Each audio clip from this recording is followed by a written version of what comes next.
here's a Stern-Gerlach experiment, which led to the notion of spin.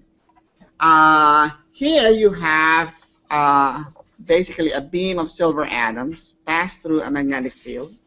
Okay, and so here's the North Pole and the South Pole of your. So there's a North Pole right there from the magnet. This beam splits into two. Instead of just being smeared out just because of the random distribution of velocities, it actually splits into two beams. What that suggests is those silver atoms that are passing through, apparently there's quantization in, they have a magnetic moment, they're responding to the magnet.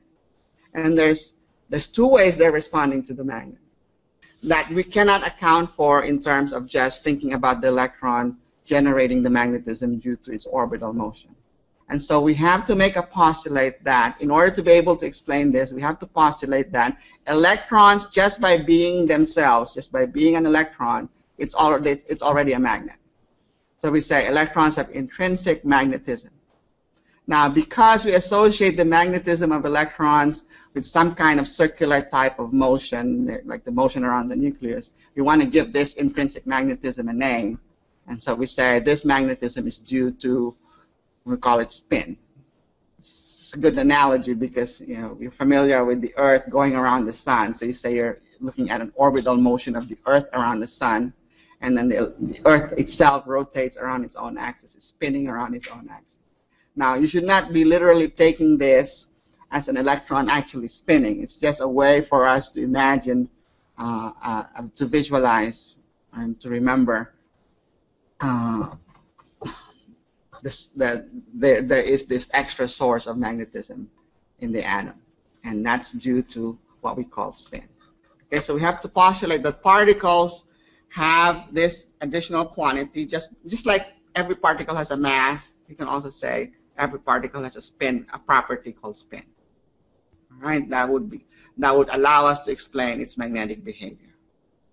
Okay, the problem with that Stern-Gerlach experiment is if there was some magnetism there due to the orbital motion of the electron, and it responds to the external magnet, you would expect an odd number of orientations because 2L plus 1 is always going to be an odd number. But what did we get in the Stern-Gerlach experiment? Just 2. Okay, so that must be from some other source of magnetism. The magnetism responsible for that must come from some other source. And like we said, we have to postulate that electrons do have this intrinsic magnetism, which we associate with what we would call the spin angular momentum. So we say there's magnetism due to orbital angular momentum, the motion around the nucleus, and there's magnetism due to some other thing, which we're going to call spin angular momentum. Okay.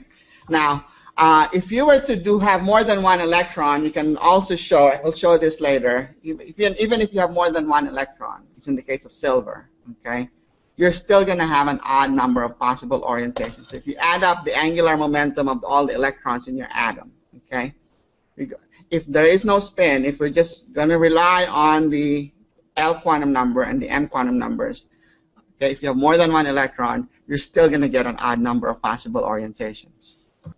We have to propose that there's a thing called spin angular momentum, okay, and here's the, in hindsight, this is now the explanation for the Stern-Gerlach experiment. The electron in the 5s orbital has no orbital angular momentum, right? In an s orbital, angular momentum is 0.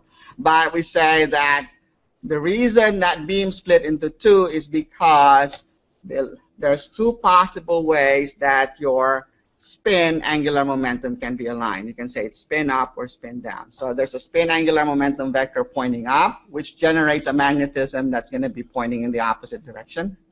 And you have a spin angular momentum that's pointing down, which will generate a magnetic dipole moment that's pointing in the opposite direction. So 2 ways that the magnetism, the intrinsic magnetism of an electron, because of its spin, can be oriented.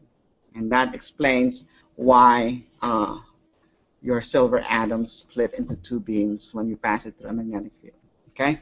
Do keep in mind, like I said, that spin should not be taken literally. It's just a way for us to, it's just a name that we give to this, whatever this magnetism is.